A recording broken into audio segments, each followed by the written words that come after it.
This operation, known as Operation Absolute Resolve, was discreet, precise, and conducted during the darkest hours of January 2nd and was the culmination of months of planning and rehearsal, an operation that, frankly, only the United States military could undertake. What I'd like to do this morning is talk to you through some of the preparation and the details without compromising any of our tactics, techniques, and procedures. There is always a chance that we'll be tasked to do this type of mission again. Our interagency work began months ago and built on decades of experience of integrating complex air, ground, space, and maritime operations. While the past 2 decades have honed the skills of our special operations forces, this particular mission required every component of our joint force, with soldiers, sailors, airmen, Marines, and Guardians working in unison with our intelligence agency partners and law enforcement teammates in an unprecedented operation. We leveraged our unmatched intelligence capabilities and our years of experience in hunting terrorists, and we could not have done this mission without the incredible work by various intelligence agencies, including the CIA, NSA, and NGA. We watched, we waited, we prepared, we remained patient and professional.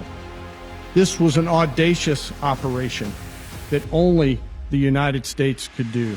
It required the utmost of precision and integration within our joint force. And the word integration does not explain the sheer complexity of such a mission. An extraction so precise, it involved more than 150 aircraft launching across the Western Hemisphere in close coordination, all coming together in time and place to layer effects for a single purpose: to get an interdiction force into downtown Caracas while maintaining the element of tactical surprise. Failure of one component of this well-oiled machine would have endangered the entire mission, and failure is never an option for America's joint force. Those in the air over Caracas last night were willing to give their lives for those on the ground and in the helicopters. Let me talk a little bit about the preparation. After months of work by our intelligence teammates to find Maduro and understand how he moved, where he lived, where he traveled, what he ate, what he wore, what were his pets, in early December, our force was set pending a series of aligned events. Key was choosing the right day to minimize the potential for civilian harm and maximize the element of surprise, and minimize the harm to the indicted personnel so, as the president said, they could be brought to justice. And as the president said earlier today, weather in Venezuela is always a factor this time of the year.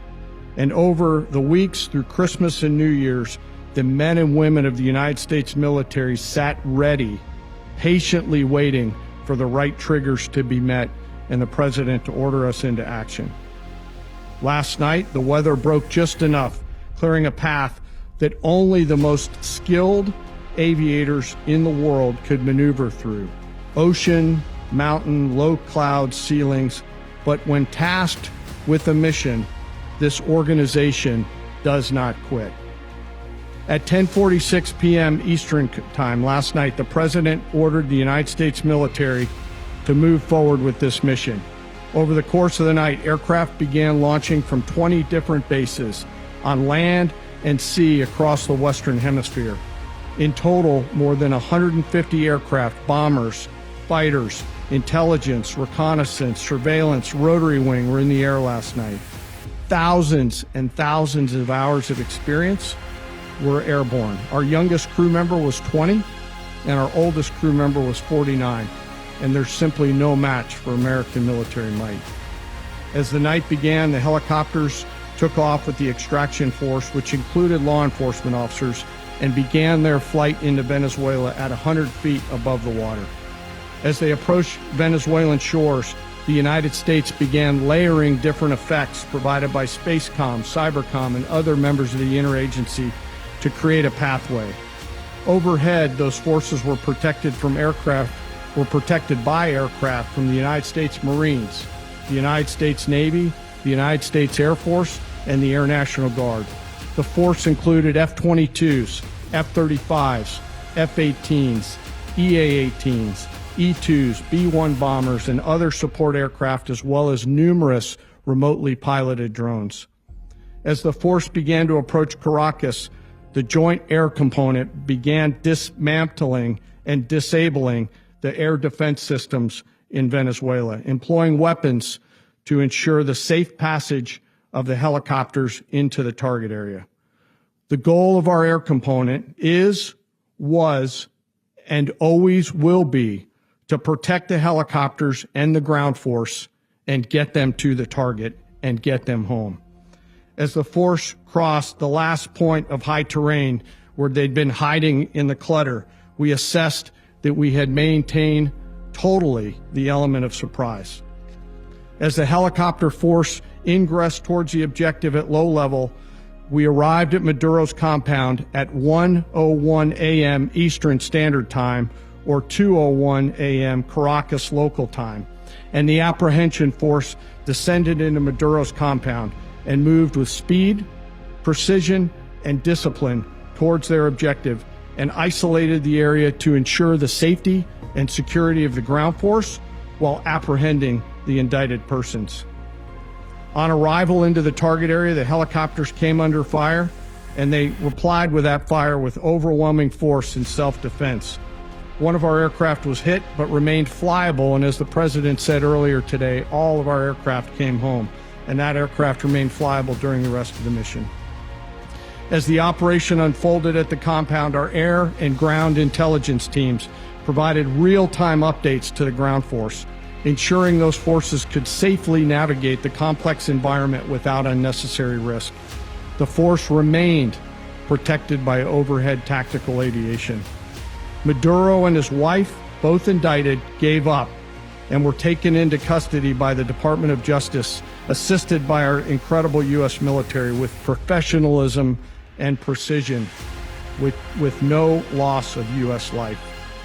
After securing the indicted persons, the force began to prep for departure. Helicopters were called in to exfiltrate the extraction force, while fighter aircraft and remotely piloted aircraft provided overhead coverage and suppressive fire. There were multiple self-defense engagements as the force began to withdraw out of Venezuela. The force successfully exfiltrated and returned to their afloat launch bases, and the force was over the water at 3:29 a.m. Eastern Standard Time with indicted persons on board. And both Maduro and his wife were embarked aboard the USS Iwo Jima.